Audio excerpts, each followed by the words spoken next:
કે એ લોકોને ફાંસીની કે 100 કોઈ પણ એને સજા પડી, સજા પહેલા જો એને જામીન મંજૂર થયા તો હું બધાને મારી નાખીશ. મારા પરિવારના 8 જણા હતા, એમાંથી 3 રિટર્ન નીચે હતા, એ મળી ગયા છે. 5 મિસિંગ છે, એમાં મારો દીકરો છે, રાજભાઈ નામ છે એનું. બીજા મારા સાધુભાઈ છે, એક એમનો દીકરો છે, એક એના મોટાભાઈની બેબી છે અને એક એમના સાડા. ટોટલ 5 જણાની કોઈ ઓળખ પરેડ થતી નથી. એવી રીતના આ બધા જે ફેમિલી મેમ્બર છે ત્યારે ઘરેથી નીકળ્યા હતા, 4 વાગ્યા આસપાસ નીકળ્યા હતા ઘરેથી અને પહોંચ્યા ને 15-20 મિનિટમાં જે એવી રીતના અહીંયા જે કંઈ ફાયર ફેક્ટરી ને બધું થઈ ગયું છે.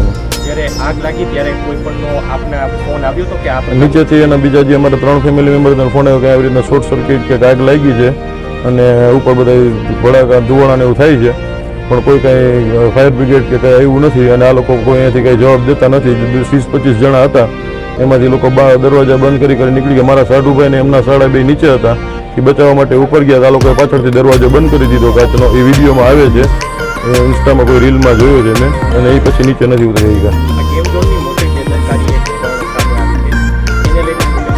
બેદરકારીમાં એ લોકોએ બીજા મારે 2nd ફ્લોર ઉપર 1500 લીટર ડીઝલ, પછી એની જે ગોકાટ હાલે છે એમાં વાપરવા માટે કંઈક 1200 કે 1300 લીટર પેટ્રોલ, નીચે જે વેલ્ડિંગનું કામ ચાલુ હતું ઉપરનો ફ્લોર એને ચાલુ કરી દીધો હતો.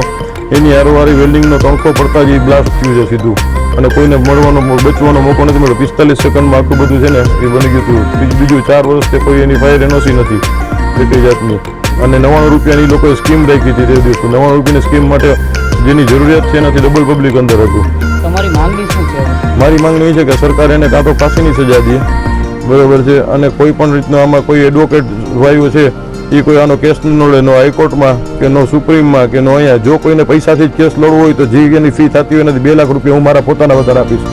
બીજું મારે કોઈ સરકારી સહાય જોતી નથી. મીડિયાની હાજરીમાં મને જે સરકારી સહાય મળશે જેને જરૂરિયાત છે એનું આપી દઈશ. બીજું જો આ લોકો એક જાતની એને સજા પડી કે એ લોકોને ફાંસીની કે 100 કોઈ પણ એને સજા પડી, સજા પહેલા જો એને જામીન મંજૂર થયા તો હું બધાને મારી નાખીશ. મારે આગળ પાછળ કાંઈ છે નહીં. હવે હતું એ મારું વયું ગયું છે, તો આને તમે ધમકી સમજો તો છૂટ છે. મીડિયાને જે રીતના છાપવું એવી રીતના છૂટ, મીડિયાને જેવી રીતના છાપવું હોય અને જે કંઈ ચટણી મસાલા નાખીને તોય છૂટ છે, અને સીધી રીતના છાપવું, બાપની વેદના સમજીને છાપવું હોય તો છૂટ છે. જો આ લોકો જામીન ઉપર છૂટ્યા એટલે હું એકને જીવતાને જેમ અમારા કોઈ પરિવારના ઓળખ પરેડ નથી થતી ને એમ આ કોઈને ઓળખ પરેડ હું નહીં થવા દઉં. અને આ કોઈ જાતની ખાલી કહેવાની ધમકી નથી.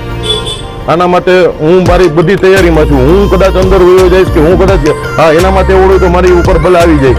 હું એકલો જ રખડું છું, અહીંયા જ રહું છું. 9842430341 મારો મોબાઈલ નંબર છે. પેડો રોડ ઉપર મારો ધંધો છે, બરોબર. જેને જ્યાં મને અડવું અહીં અડી જાય, નહીંતર હું કોઈને મૂકીશ નહીં. તમારા પરિવારમાં 8 જણા ગયા હતા, એમાં 8 ગયા હતા, એમાંથી 5 મિસિંગ છે, 3 મળી આવ્યા છે.